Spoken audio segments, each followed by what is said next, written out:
Hello everyone, I am Subarwan. Here we learn about work, power and energy. Work is defined as the product of force and displacement of the body on which force is acting. The force and displacement should be in the same direction. SI unit of work is Newton meter, also known as joule. When कोई body static condition में है, ए point पर है, इस body को एक point B लेते हैं, बी पॉइंट तक लेके जाना है। तो ए से बी पॉइंट तक ले जाने के लिए इस बॉडी पर कुछ वर्क करना पड़ेगा। यदि इस बॉडी को हम इधर खींच रहे हैं, 20 न्यूटन फोर्स से हम इधर खींच रहे हैं, इस डायरेक्शन में खींच रहे हैं। यदि इस बॉडी को मूवमेंट के लिए 10 न्यूटन का फोर्स चाहिए, मतलब स्टार्टिंग कंडीशन में है, जस्ट इसका मोशन के लिए 10 न्यूटन का फोर्स लगाना मतलब रिकॉर्ड है, और हम यहाँ पर 20 न्यूटन का फोर्स लगा रहे हैं, मतलब इस बॉडी में मोशन होना स्टार्ट हो जाएगा। 10 न्यूटन का फोर्स लगाएंगे तो इस बॉडी में मोशन होना स्टार्ट हो जाएगा। यहाँ तो 20 न्यूटन का फोर्स लगा रहे हैं, तो ये बॉडी कुछ स्पीड से चलेगा, मतलब मोशन होगा। तो ए से बी तक लाने में इस बॉडी पर जो वर्कआउट करना पड़ेगा वो कितना होगा? Work done for movement of this body from point A to B, work done equal to force into displacement. तो डिस्प्लेस फोर्स 20 न्यूटन लगा रहे हैं, डिस्प्लेसमेंट कितना हो जाएगा? ए से बी का बीच का दूरी। B consider distance from A to B equal to 5 metre. दोनों के बीच का डिस्टेंस 5 मीटर कंसीडर करते हैं, तो 100 न्यूटन मीटर वर्कआउट हो जाएगा। 100 न्यूटन 100 जूल। ये एक बॉडी है स्टैटिक कंडीशन में, डी पॉइंट पर है, ये बॉडी को ई पॉइंट तक लाना है।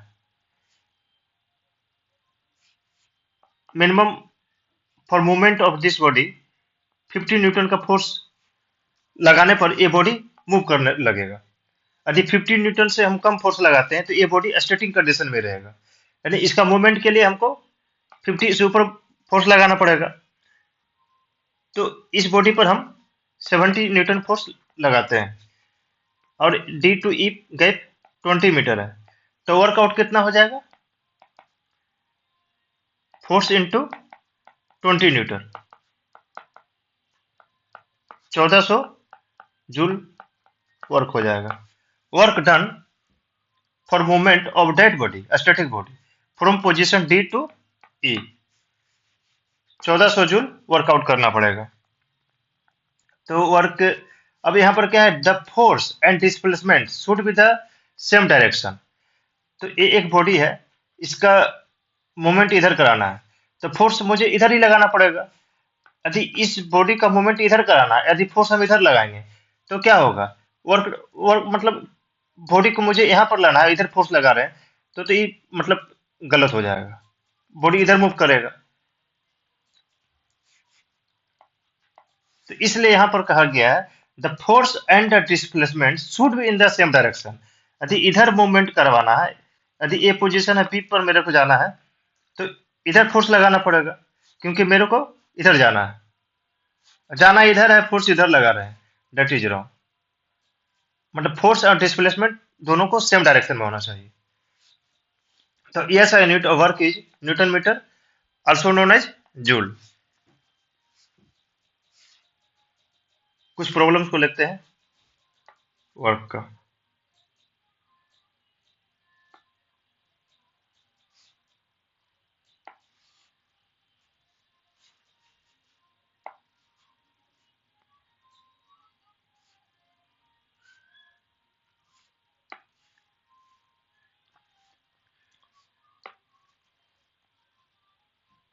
Find a work done in drawing a body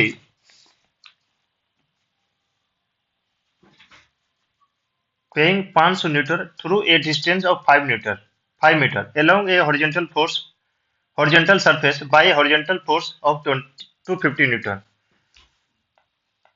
ये क्वेश्चन क्या है? Find A work done in drawing a body. एक बॉडी को खींचना है जिसका वेट, एक बॉडी है, एक सरफेस है, बॉडी है जिसका वेट 500 न्यूटन है through a distance of 5 metre. इस बॉडी को एक पॉइंट है ए, बी पॉइंट कंसिडर करते हैं। इस बॉडी को यहां तक लाना है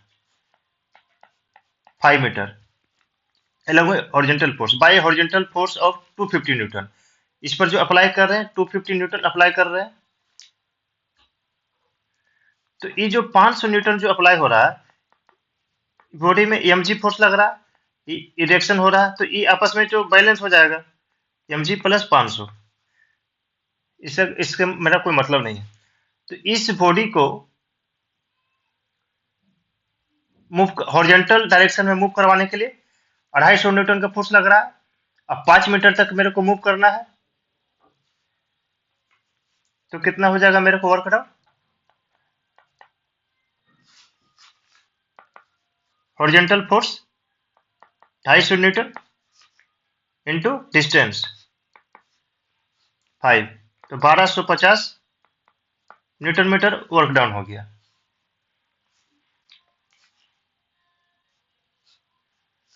बेइंग 500 न्यूटन है, तो बेइंग 500 न्यूटन मतलब mg दिया हुआ है 500 न्यूटन। तो ये एक बॉडी है, इस सरफेस से रखा हुआ है, इसका वेट बेइंग मतलब mg 500 न्यूटन है, और ये जो इस पर रिएक्शन कर रहा है ये नॉर्मल रिएक्शन यानी n इक्वल टू mg। तो ये मेरा आपस में इक्विलिब्रियम हो गया। तो यदि बॉडी को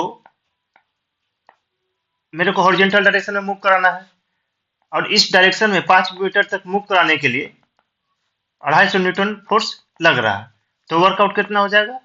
फोर्स इंटू डिस्प्लेसमेंट, तो 250 इंटू डिस्प्लेसमेंट हो जाएगा। तो ये 1250 न्यूटन मीटर यहाँ कैलकुलेट हुआ। अब दूसरा क्या है? Being 500 newton through a distance of 5 metre along a horizontal surface by a force of 200 newton whose line of action make an angle 30 degree with the horizontal।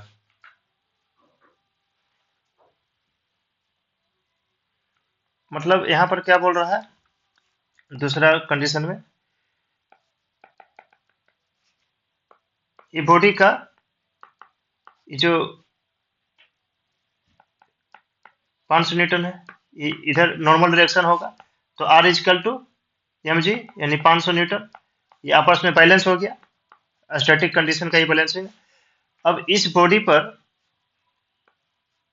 कुछ एंगल में force लग रहा है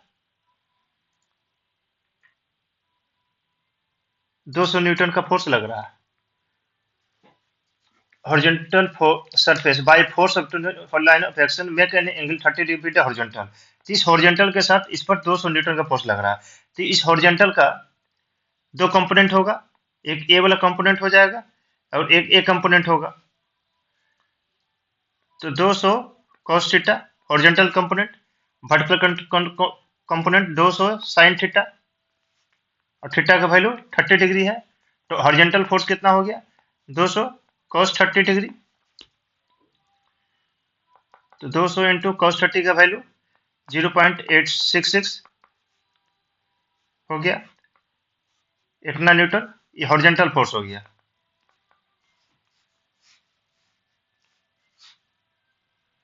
तो इसका मूवमेंट कितना करना है? 5 मीटर तक being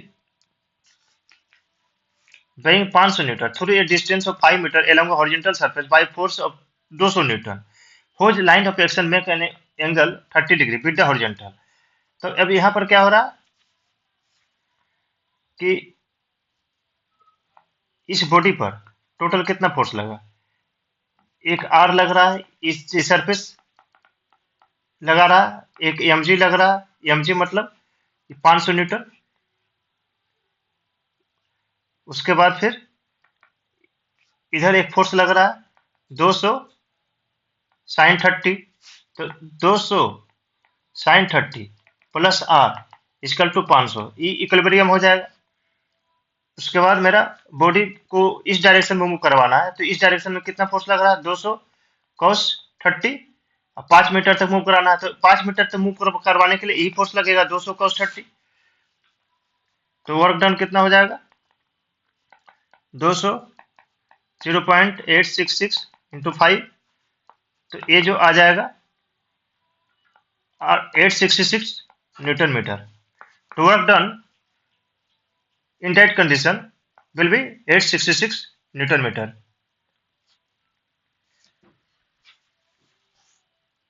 Other question is a body of weight 1500 Newton, 1500 Newton moves on a level horizontal road for a distance of 500 meter. The resistance of the road is 10 Newton per 1000 Newton weight of the body. Find the work done on the body by the resistance. तो मतलब एक body है, ये road है, body का wait जो है इधर 1500 न्यूटन है, सॉलिड सरफेस जो है ये जिस पर बॉडी रखा हुआ है इस पर रिएक्शन करेगा, तो आर इजकल टू ये 1500 न्यूटन हो गया, इक्विलिब्रियम कंडीशन हो गया। The resistance of the road is 10 Newton पर 100,000 Newton weight of the body. Body का वेट कितना है 1500 है, तो रोड का जो रेसिस्टेंस है 1000 न्यूटन में 10 न्यूटन का, तो 1500 न्यूटन वेट में 1000 इंटू 1500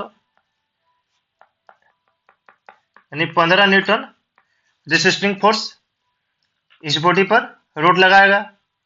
क्योंकि 1000 न्यूटन में 10 न्यूटन का रेसिस्टिंग फोर्स है, तो 1500 न्यूटन इसका वेट है, 1500 न्यूटन बॉडी का वेट है, तो कितना रेसिस्टिंग फोर्स रोड लगाएगा इस बॉडी पर 15 न्यूटन लगाएगा। Find the work done on the body on by the resistance. तो रेसिस्टेंस कितना लगा रहा है रोड इस बॉडी पर 15 न्यूटन।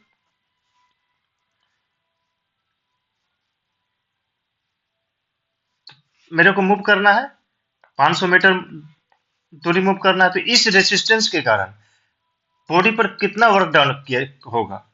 मतलब ये जो रोड है, रोड में ये बॉडी मूव कर रहा है, रेसिस्टेंस जो है इसका अपोजिट डायरेक्शन में फोर्स लगा रहा है, तो ये जो अपोजिट डायरेक्शन में जो फोर्स लगा रहा है इसके कारण कितना वर्क डन होगा। मतलब ये बॉडी इधर मूव कर रहा है, 5 मीटर तक मूव किया, तो ये 5 मीटर तक मूव किया, 5 मीटर तक अपोजिट डायरेक्शन में 15 न्यूटन का फोर्स लगा रहा है, तो कितना हो जाएगा 15 न्यूटन इंटू 500 मीटर तक दूरी तय किया 7500 जूल न्यूटन मीटर या जूल। मतलब क्वेश्चन में था एक बॉडी है, ये बॉडी मेरा मूव कर रहा है, ये जो ये रोड है, ये बॉडी इधर मूव कर रहा है, ये रोड जो है इस बॉडी पर अपोजिट डायरेक्शन में फोर्स लगा रहा है, रेसिस्टेंस फोर्स लग रहा है, तो ये बॉडी इधर 500 मीटर दूरी तय कर लिया, तो 500 मीटर दूरी जो तय किया, इतना दूरी तक तय करते रहा ये बॉडी, सड़क जो है रोड इस पर अपोजिट डायरेक्शन में फोर्स लगाता रहा, तो कितना फोर्स लगा रहा है 15 न्यूटन फोर्स लगा रहा है। तो इस फोर्स के कारण 500 मीटर तक दूरी तय करते रहे, कितना वर्क डन करना पड़ा वर्क इस रोड को, तो 15 न्यूटन इंटू 500 मीटर का दूरी तय किया, इसको यहाँ पर कैलकुलेट करना था। 7500 जूल जो वर्क आउट करना पड़ा इस रोड को करना पड़ा, क्योंकि ये रोड जो है इस बॉडी को मूवमेंट की अपोजिट डायरेक्शन में एक रेसिस्टेंस फोर्स लगा रहा है, तो ये रेसिस्टेंस फोर्स के द्वारा कितना वर्क आउट करना पड़ेगा, तो 7500 जूल करना पड़ेगा। अदर क्वेश्चन को लेते हैं। A block of wood of weight 800 newton is placed on a smooth inclined plane which make an angle 30 degree with the horizontal. Find the work done in pulling the block up for a length of 5 meter. तो एक inclined plane है, एक block है, block का wait जो है 800 Newton है, angle जो यहाँ पे बना रहा है 30 डिग्री बना रहा है। Find the work done in the pulling the block up, तो इधर ब्लॉक को पुल कर रहे हैं ऊपर फॉर ए लेंथ 5 मीटर तक पुल कर रहे हैं, तो इसका 30 डिग्री दो कंपोनेंट हो जाएगा 800 न्यूटन इंटू साइन 30, और एक कंपोनेंट इधर हो जाएगा 800 न्यूटन इंटू कॉस 30,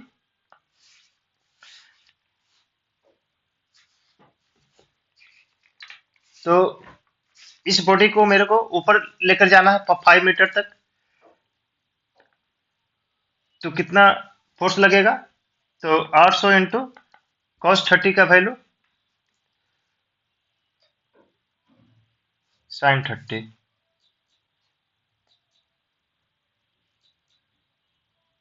अच्छा, ये तो एक कंपोनेंट ये cos 30 हो जाएगा और एक कंपोनेंट sin 30 हो जाएगा, sin 30 हो जाएगा।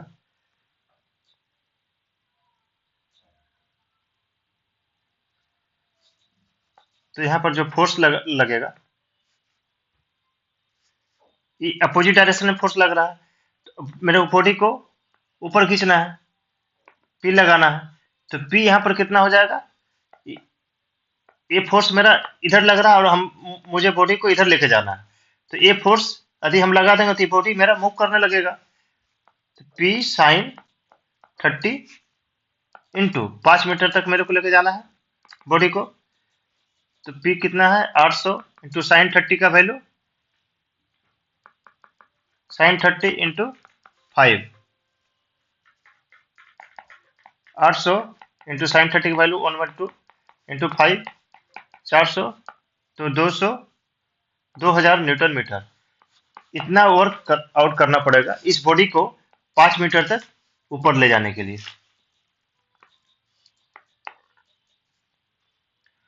तो इस तरह हम लोग वर्क को देखें।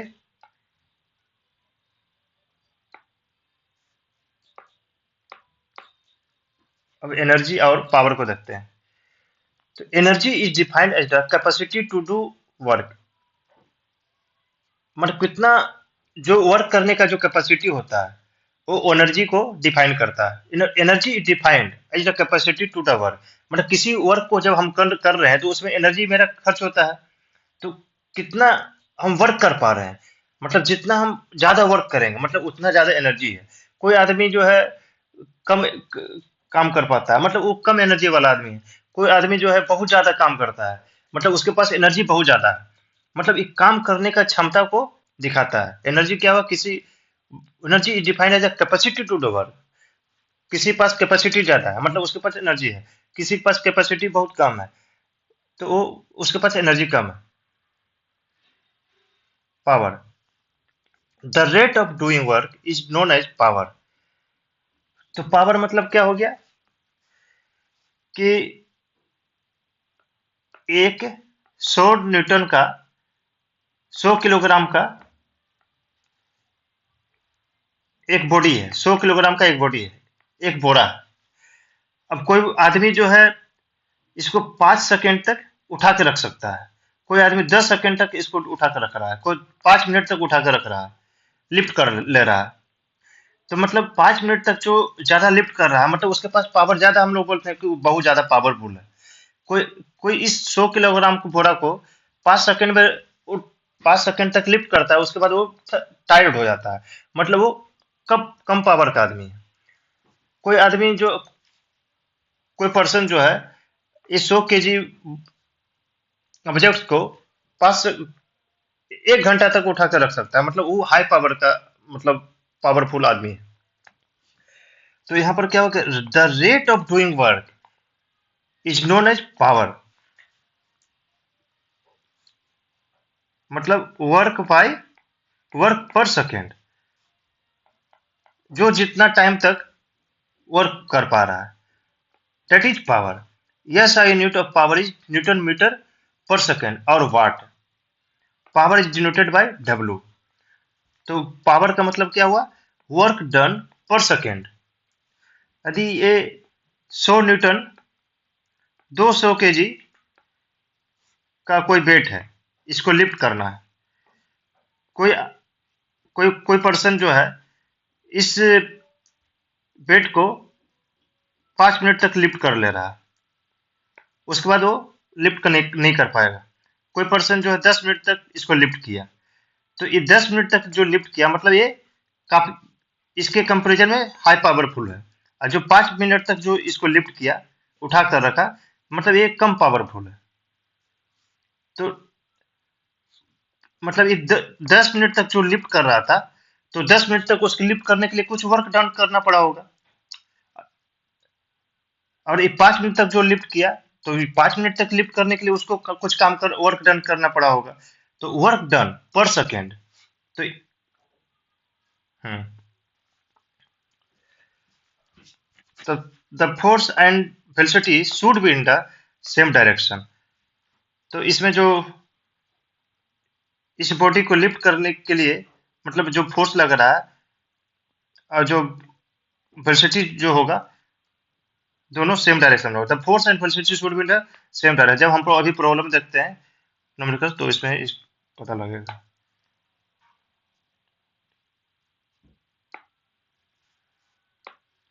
When a body moves with a 10 meter per second, a man tried to stop that body with a apply of 500 Newton force. Calculate power applied by the man to stop body.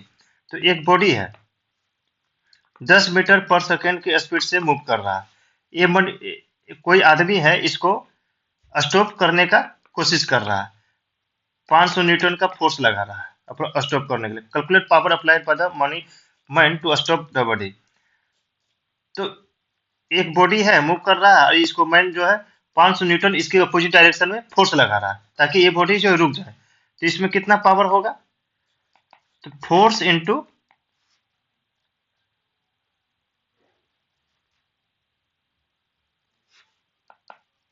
Velocity.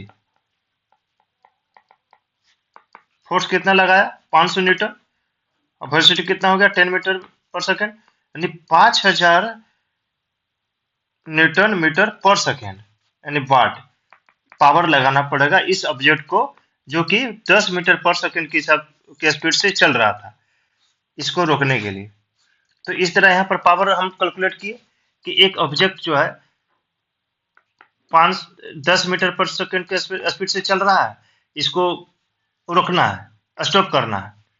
तो एक आदमी जो है इसके opposite direction में 500 Newton का force लगा रहा है, तो पावर कितना होगा? Force into velocity. तो इस तरह हम लोग कैलकुलेट कर लिए पावर को। Second question, if a body is in static position, कोई बॉडी जो है स्टैटिक पोजीशन में रुका हुआ है, स्टेशनरी है। Calculate the power when man apply force, एक आदमी जो है इस पर 50 न्यूटन का फोर्स लगा रहा है, to gain velocity of body 20 metre पर सेकंड। 50 न्यूटन का फोर्स लगा रहा है 20 मीटर पर सेकंड स्पीड से वेलोसिटी को गेन करने के लिए। तो कितना पावर? तो पावर को कैलकुलेट करना है। तो पावर इज इक्वल टू क्या हो जाएगा? Force into 20 metre per second. 100 वाट का पावर आदमी को लगाना पड़ा। तो पावर इस तरह यहाँ पर कैलकुलेट हो गया।